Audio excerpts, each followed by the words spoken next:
Hello student. इस video में मैं आपको बीएड सेकेंड ईयर के पेपर एक समावेशी विद्यालय का सृजन का एक इम्पोर्टेंट टॉपिक सहयोगी अनुशिक्षण पढ़ाने जा रही हूँ।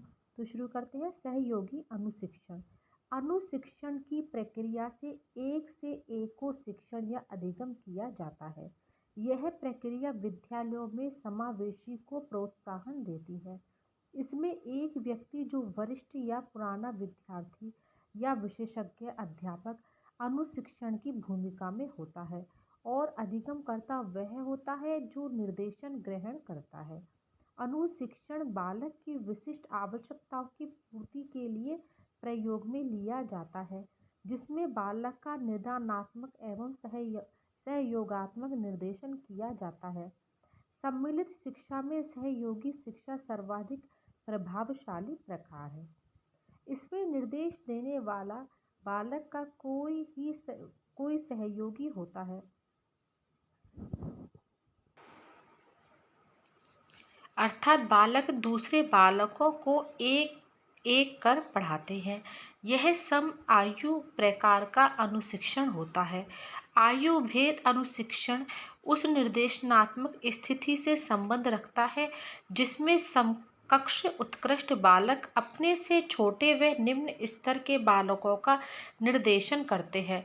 सम आयु अनुशिक्षण यह निर्देशन होता है जिसमें अनुशिक्षण प्रक्रिया में समान आयु के बालकों का शिक्षण शामिल होता है। जिससे किसी प्रकार का भी सहयोगी अनुशिक्षण अपनाया जाता है, यह सप्ताह में 2 बार हस्तलेखन, अंकगणित या फिर सामाजिक व्यवहार सिखाने के लिए प्रयोग किया जा सकता है। आगे देखते हैं सहयोगी अनुशिक्षण के उद्देश्य। सहयोगी अनुशिक्षण के उद्देश्यों में सामाजिक एवं मनोवैज्ञानिक क्षेत्रों के ज्ञानात्मक पहलू शामिल हो सकते हैं। अब देखते हैं ज्ञानात्मक क्षेत्र। ज्ञानात्मक कौशल सिखाना जैसे वर्तनी, हस्तलेखन आदि। सामाजिक क्षेत्र बालक के सामाजिक व्यवहार को सुधारना जैसे सहयोग, परस्पर सम्मान आदि। इसके उद्देश्य भले जो भी हो, पर इसे कक्षा शिक्षण के प्रतिस्थापक के रूप में नहीं देखा जाना चाहिए। सहयोगी अनुशिक्षण को भी नियमित अध्यापक का प्रतिस्थापक नहीं समझना चाहिए।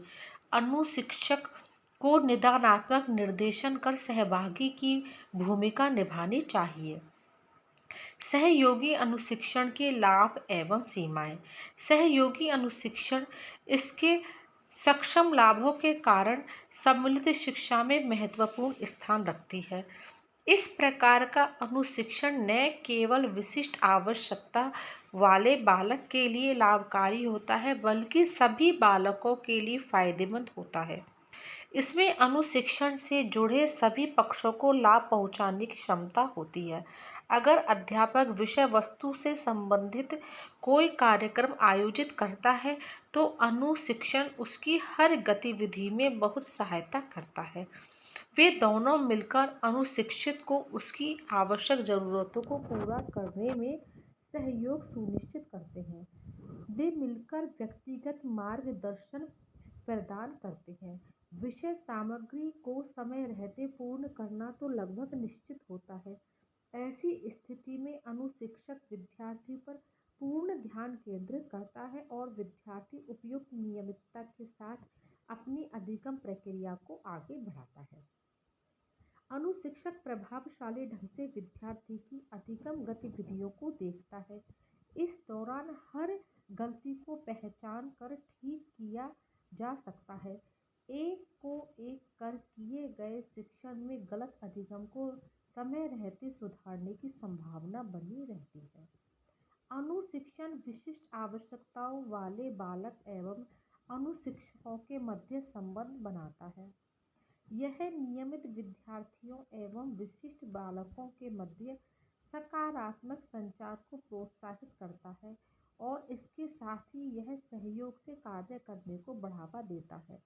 सहयोगी अनुशिक्षण निकट व्यक्तिगत संबंधों, व्यक्तिगत अंतर्निर्भरता और परिणामों के प्रति साझा उत्तरदायित्व को प्रोत्साहित करता है, क्योंकि सहयोगी शिक्षण सभी कमियों को हटाने की पहल करता है। ये सभी बालक दिन प्रतिदिन की नियमित गतिविधियों में बढ़ चढ़कर हिस्सा लेने लगते हैं। यह अधिगम वातावरण को प्रतिस्पर्धात्मक बनाता है। यद्यपि सहयोगी अनुशिक्षण के अनेक लाभ हैं, पर हम इसके निहित अनेक त्रुटियों से मुंह नहीं मोड़ सकते। अंतर-व्यक्तिगत संबंधों एवं अंतर-संचार उस समय बुरी तरह प्रभावित होता है जब एक ही अनुशिक्षक को एक से अधिक विद्यार्थियों को पढ़ाना पड़ता है। ऐसी परिस्थिति में अनुशिक्षक के लिए प्रबंधन की समस्या भी आड़े आती है। जब अनुशिक्षक एवं अनुशिक्षित के मध्य स्थिति गंभीर हो जाती है, तो इसकी सफलता के अवसर नगण्य हो जाते हैं। इसके लिए आवश्यक है कि अनुशिक्षक अपने अनुशिक्षण में दक्ष हो। तो यह हो गया सहयोगी अनुशिक्षण। Thank you.